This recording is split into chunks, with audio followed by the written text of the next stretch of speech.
اللهم صل على محمد وآل محمد. اعوذ باللہ من الشیطان اللعین الرجیم. بسم اللہ الرحمن الرحیم. پروگرام تحفۃ الصائمین کے ساتھ میں ہوں آپ کی میزبان شیری زہرا.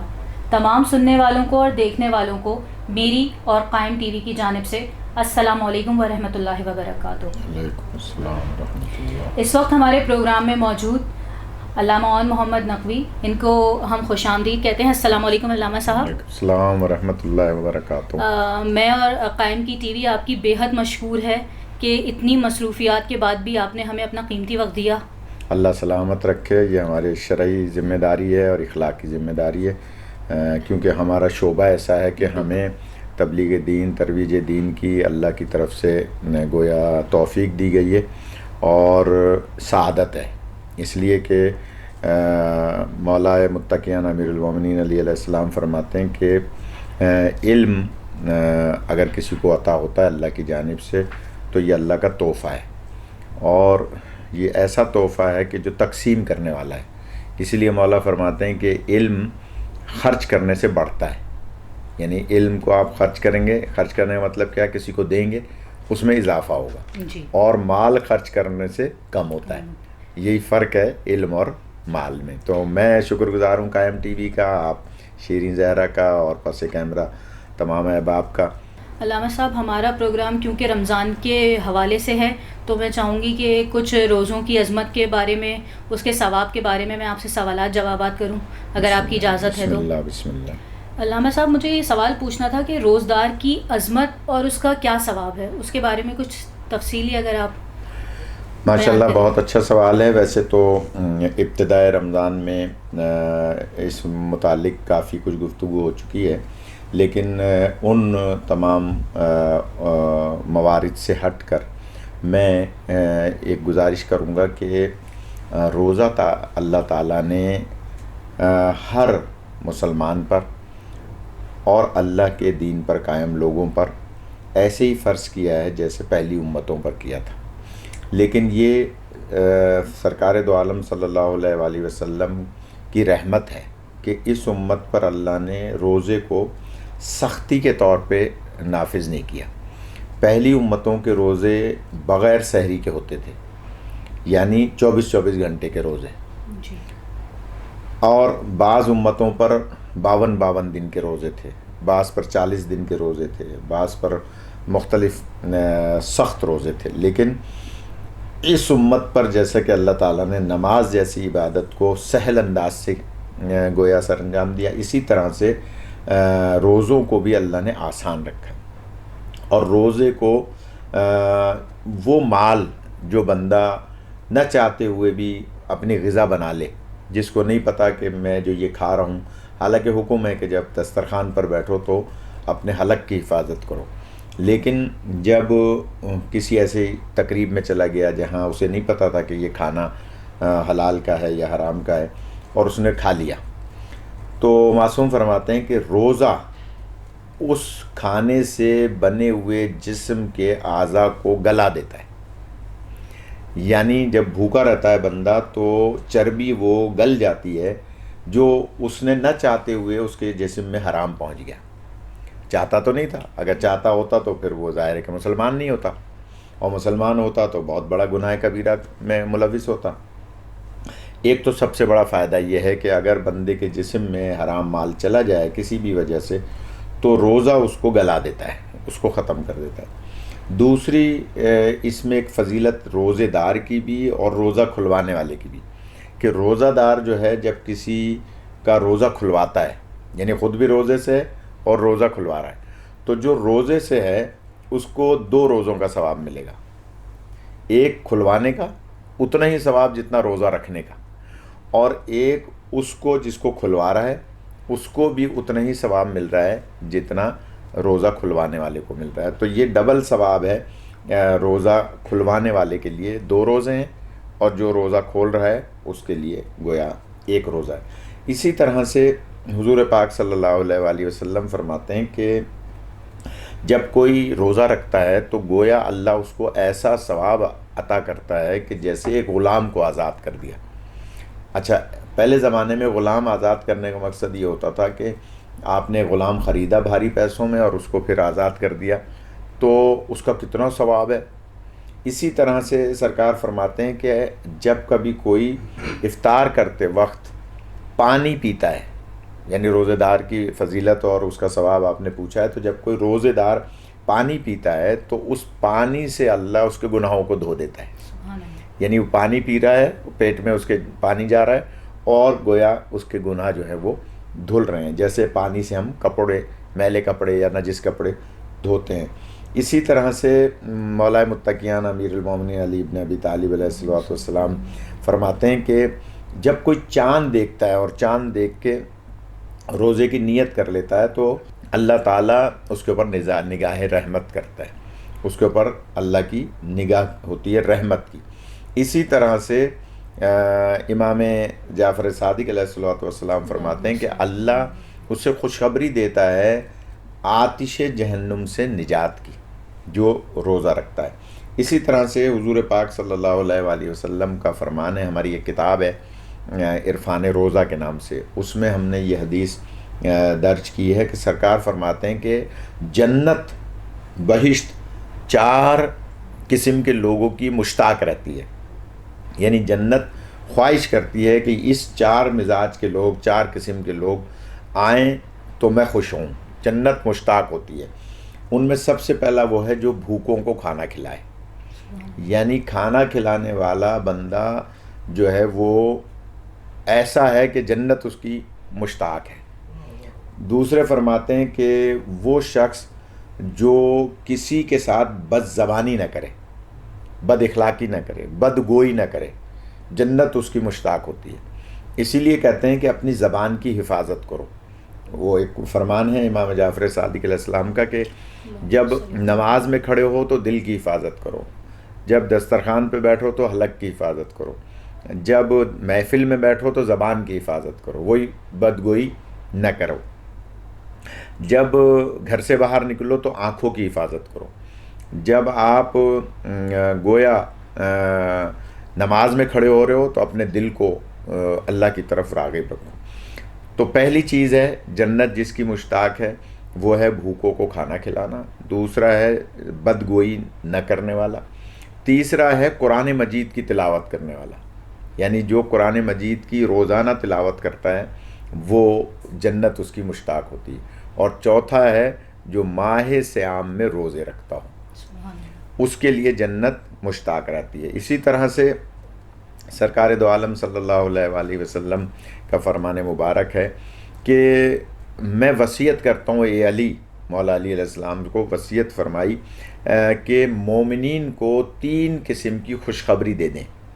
یعنی میری طرف سے اپنے چاہنے والوں کو، مومنین کو 3 خوشخبری دے دیں.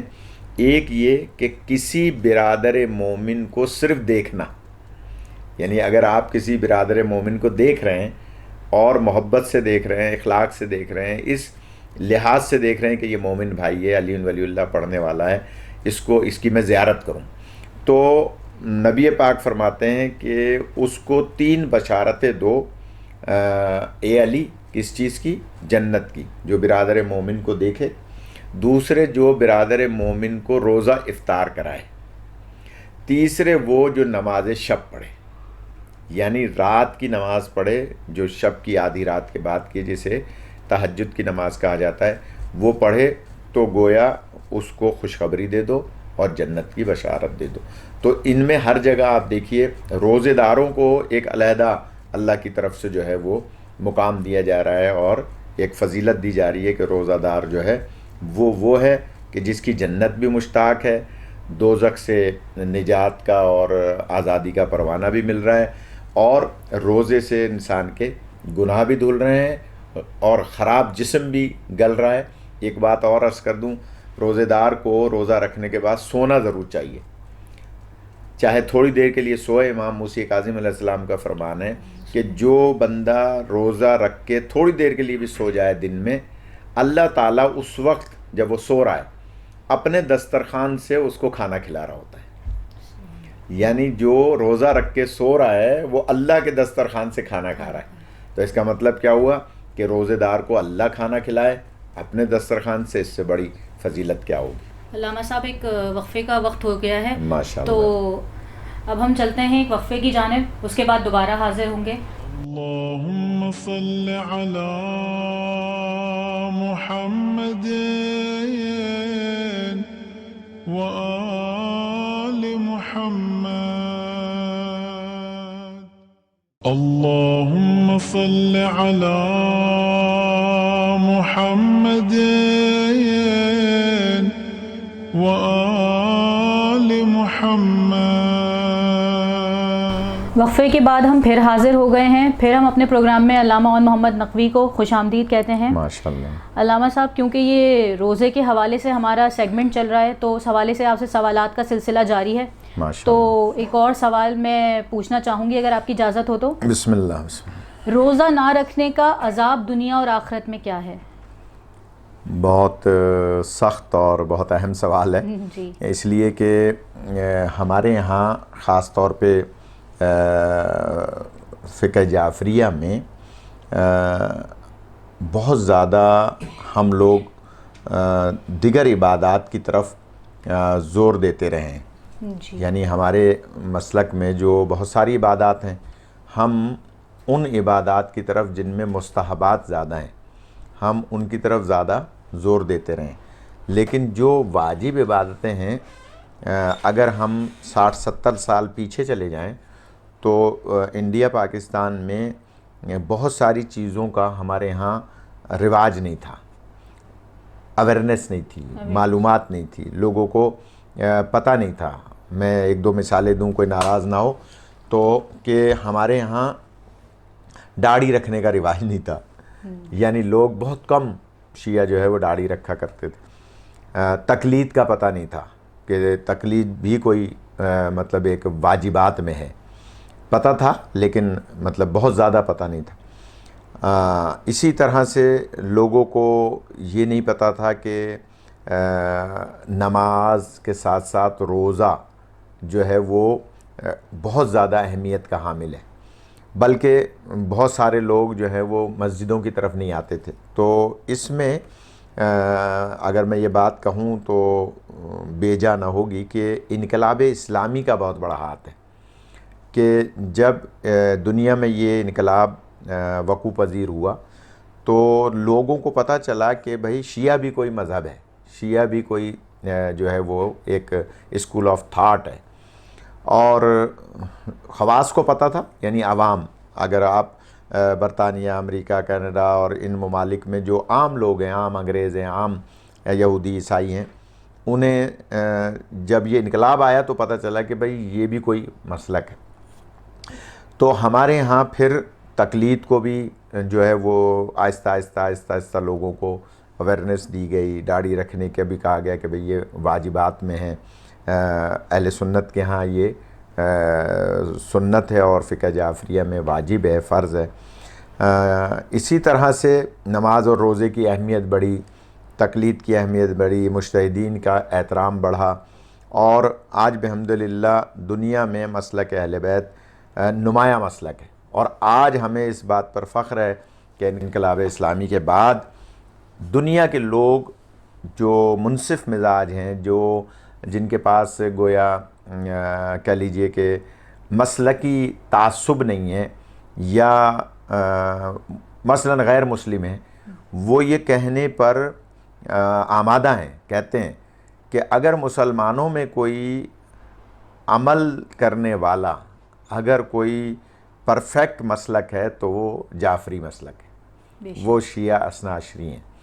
تو بحمدللہ انقلاب کے بعد کافی لوگوں میں جو ہے وہ دین کی طرف شعور بڑھا، لوگوں نے خمس نکالنا شروع کیا، لوگوں نے عبادات میں گویا مجالس میں، محافل میں اور خاص طور پہ دینی طالب علموں میں اضافہ ہوا.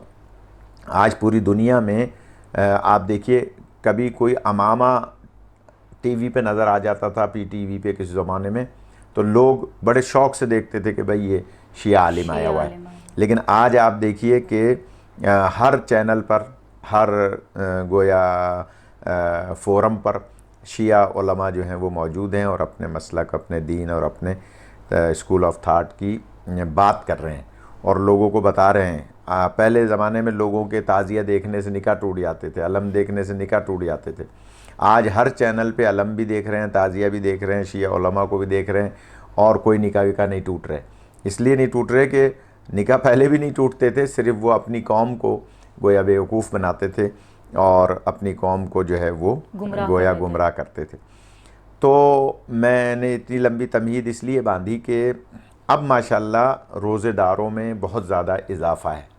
ایسا نہیں ہے کہ پہلے نہیں تھا، لیکن اضافہ ہے اور لوگوں کو پتہ چل رہا ہے کہ روزہ نہ رکھنے کا جان بوجھ کر کتنا زیادہ گناہ ہے. تو امام جعفر صادق علیہ الصلوۃ والسلام کے سامنے کسی نے کہا کہ مولا اس شخص نے روزہ نہیں رکھا. امام نے اس سے پوچھا کہ کوئی عذر شرعی، کوئی ایسی بات جس کی وجہ سے تم نے روزہ نہیں رکھا؟ تو اس نے گویا لا غرضی سے اور مولا سے ایسی بات کی، نہیں مجھے کوئی مسئلہ تو نہیں تھا، بس نہیں رکھا روزہ، نہیں رکھا تو کیا ہوا، مطلب اس قسم کے جملے اس نے بولے. تو اس وقت امام فرماتے ہیں کہ اس کے جسم سے اس کی روح نکل گئی ہے. ظاہراً تو یہ چل پھر رہا ہے لیکن حقیقتاً اس کی روح نکل گئی ہے، جس کو کہتے ہیں روح ایمانی. امام فرما رہے ہیں کہ اس نے روزہ نہیں رکھا، گویا اس کی ایمان کی روح اس کے جسم سے نکل گئی ہے. اب اس کے اندر روحانی اثرات ختم ہو گئے ہیں کہ جو روزے کی اہمیت کو نہیں سمجھ رہا اور اس کو گویا خفیف جان رہا ہے. اگر وہ کہتا ہے کہ نہیں مجھے یہ تو پتہ تھا گناہ ہے لیکن مجھ سے غلطی ہو گئی، اب میں معافی مانگتا ہوں، اللہ سے بھی معافی مانگتا ہوں اور زمانے کے امام سے بھی معافی مانگتا ہوں، آئندہ روزے رکھوں گا. اس کا گناہ کیا ہے کہ وہ ایک روزے کے بدلے میں 60 روزے رکھے گا، کیونکہ اس نے جان بوجھ کے روزہ توڑا تھا، اور یکے بعد دیگرے رکھے گا. روزے نہیں رکھ سکتا تو وہ 60 مسکینوں کو کھانا کھلائے گا. اگر وہ 60 مسکینوں کو کھانا بھی نہیں کھلا سکتا جو کم سے کم ہے، حالانکہ اس کے بعد جو درجہ آتا ہے وہ 60 غلاموں کو آزاد کر. تیسرے نمبر پہ آتا ہے 60 مسکینوں کو کھانا کھلانا. اور اگر وہ نادم ہو جائے اور وہ گناہوں کی معافی مانگے کہ میں نے مجھ سے روزہ چھوٹ گیا، میں اللہ سے بھی معافی مانگتا ہوں، زمانے کے امام سے بھی معافی مانگتا ہوں، تو رسول پاک فرماتے ہیں کہ وہ کچھ نہیں کر سکتا تو ایک خرما کسی کو کھلا دے، یہی اس کا کفارہ ہو جائے گا.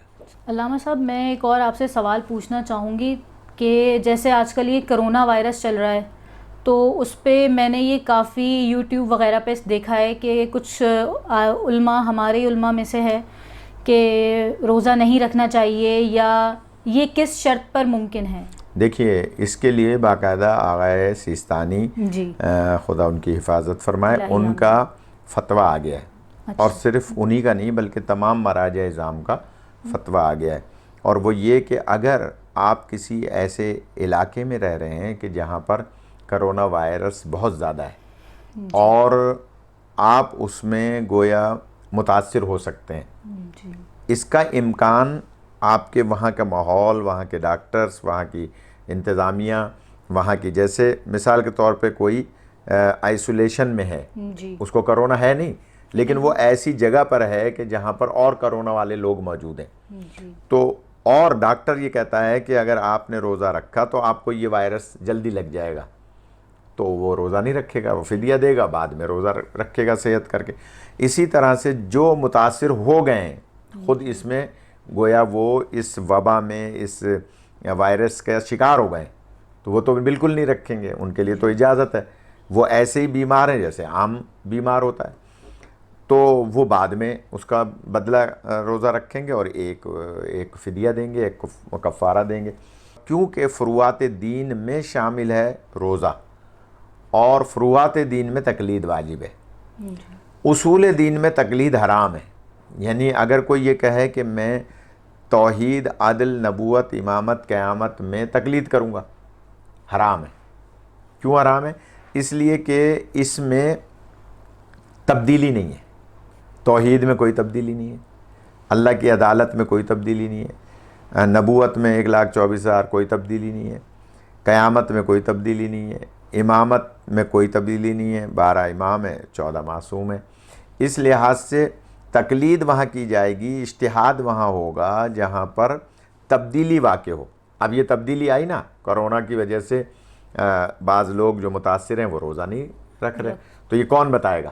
غیبت کبریٰ میں مجتہد بتائے گا۔ جی اسی طرح سے توحید، عدل، نبوت، امامت، قیامت میں کوئی تبدیلی نہیں ہے، تو اس میں تقلید ہی نہیں ہے کہ ہم تقلید کریں۔ تو بس اس میں فتویٰ موجود ہے اور اس فتوے پر اپنے اپنے علاقے اور اپنے اپنے سرکمٹنس کے مطابق عمل کرنا واجب ہے۔ علامہ صاحب میں آپ کی بہت شکر گزار ہوں کہ آپ نے ہمیں اپنا پھر ایک بار قیمتی وقت دیا، اور اسی کے ساتھ پروگرام تحفۃ الصائمین میں سے مجھے اور میری ٹیم کو اجازت دیجیے۔ خدا حافظ۔ محمد وآل محمد وآلہ الطیبین الطاہرین۔ اللهم صل على محمد وآل محمد